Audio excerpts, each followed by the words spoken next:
Woy, sus kaganda po. Pangit rin nga. Baka kami mumang bulingon. Nagkalandrakan dyan eh.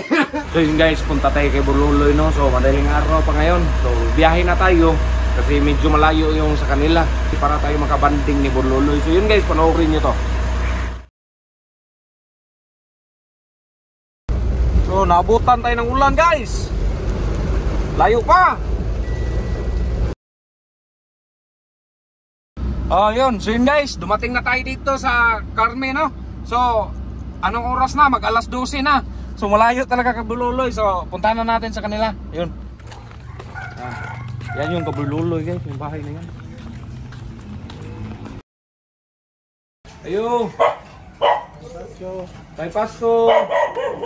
We wish you Merry Christmas. We wish you Merry Christmas.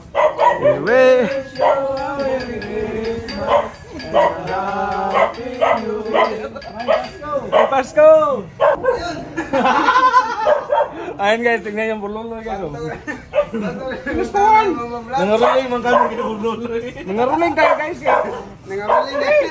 Saan naman? Hindi, kunin mo ang... Ngayon piso. Saan Pasko namin? Saan kayo may Pasko?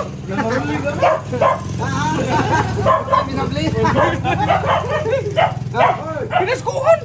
Asa, kuuton pa na ko. Tag-10 na mo. Ito yung pinaskuhan guys. Tag-10 na mo. Hindi mo silbi na mo. Hindi magsilbi. Eh, kabila be. Kabila, wala naman. Eh. Daming gold mo. Oh. Laki na to. Daming gold ba oh. Tag-10 na mo. Ay! Grabe, tihi ka. Kamu na happy birthday ha.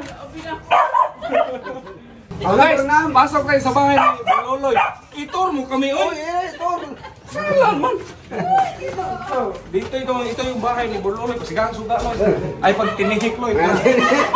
Ito yung bahay, ito yung si nanay. Ito yung ano guys ha, ito yung nanay ng asawa ni Bululoy.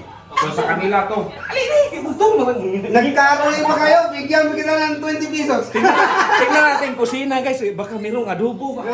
Adobo. May adobo lang, may ano man. Ano? Suga ni Dre.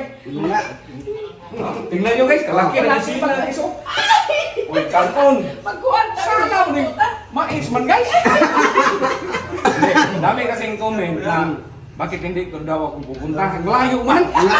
Malayo talaga guys! Guys, madaling araw ako naggikan. Kadlaw naggikan man! Oh, nakabantay kasi nung tawag, kuhan man to. Mga alas 3 man to. Madaling araw kami nagpunta dito. Tapos ngayon lang madaling araw. So ngayon lang din nagdating guys. Alas 12 na. So ang layo talaga. Hindi makayang biyahe doon. Kaya malay-lay. Hindi, punta tayo doon sa ano. Oh, saan yung kwarto mo ba? Dito.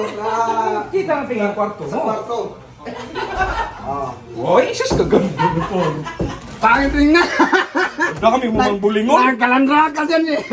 Alam mo naman, pag lalaki. Ito pala yung kwarto ni Bululoy guys, no? Relaxing ba niya?